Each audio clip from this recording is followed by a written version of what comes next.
Utah Jazz.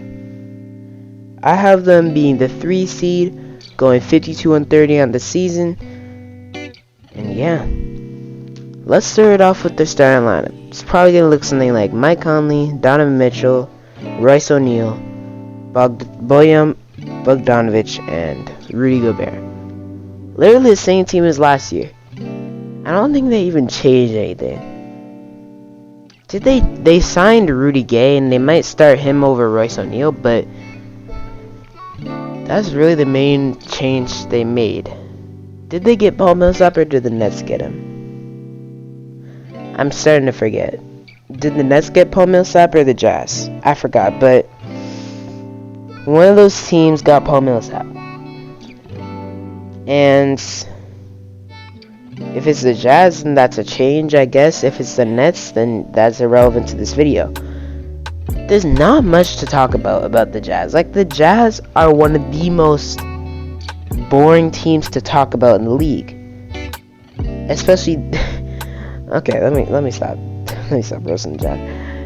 This is just, they didn't really do anything. I mean, they got Hassan Whiteside too, I think, but that's about it. Hassan Whiteside and Rudy Gay. Do you want me to talk for a whole video about Hassan Whiteside? I guess I could talk about what happened last season.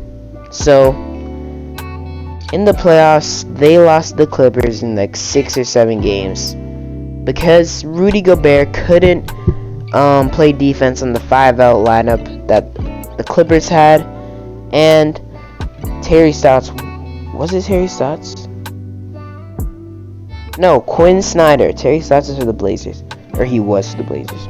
Quinn Snyder wasn't willing to take Rudy out to sacrifice losing post defense. So, he probably should have taken Rudy out of the game, had a small ball up with like Bojan as center, and then Ingles, Royce, Donovan, and Mike Conley or something like that, or maybe Jordan Clarkson at the small forward and Royce at power forward, and something. He probably should have run something like that, but he didn't, and they lost. And Terrence Mann absolutely abused Rudy Gobert.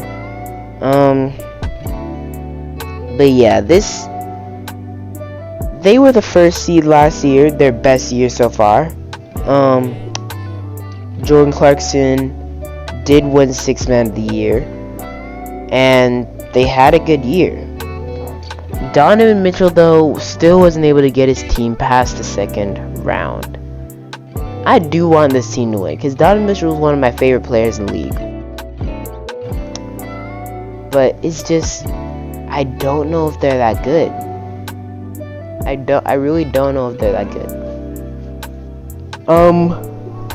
Yeah, I don't know if they're good enough, because I remember last year people were questioning if Donovan and Rudy were meant to be on the same team because of the whole drama with COVID and the touching the mics, and that caused separation throughout the team, and everybody's thinking, oh, Rudy's gonna get traded, but then Rudy stayed, and they were the 1st seed. Kind of like how people were saying Ben was gonna get traded, and then they were the 1st seed. But, or not, they weren't really saying Ben was gonna trade. It was more Tobias Harris. But yeah, you get my point. And people were saying that Devin Booker might get traded to the Timberwolves, or that he might go somewhere else, but then they were the 2nd seed. It's like, and Giannis was about to leave too, but then he won a champion. It's like, when you question that players are gonna leave, they automatically become good. So, hey, maybe the Sixers are the 1st seed again, maybe the Blazers are the 1st seed this year, and maybe I'm getting off topic, so let me go back to what I'm actually supposed to be talking about. The Jazz, Mike Conley is still here. He was an all-star last year, even though, in my opinion, he didn't really deserve it. Like, he got it the one time he didn't really deserve it, and I think DeRozan should have definitely gotten it over him, but he didn't. And I think that was just the NBA's way of saying sorry to Mike Conley for all the missed all-star appearances. But it didn't really work out, because then that means another guy who probably deserved it more missed out on it again. or not again, but missed out on it. So it's like Mike Conley, all those years, he was getting snubbed. Now, when he actually makes it, the effect of him making it causes another guy to get snubbed. So, you know, that whole situation was really interesting. But at the end of the day, it is the All-Star Game. The All-Star Game, it's nice and fun and all, but it doesn't really matter in the grand scheme of things, you know? Where am I going with this video? The Jazz are boring. That might be the title of this video. The Jazz are boring. But, like, it's because there's not really much to talk about with them. I guess there's Jordan Clarkson, how he's going to bounce back this year. And I guess there's Rudy Gay and Hassan Whiteside, how they're going to fit in with this team.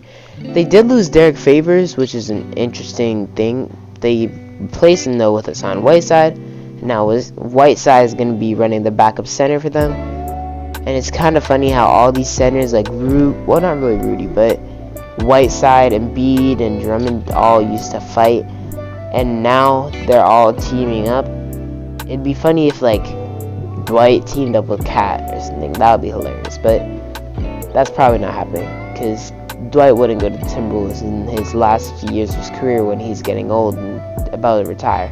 So there'd be no reason for him to go to the Timberwolves, other than maybe carry on KG's legacy. I don't know, but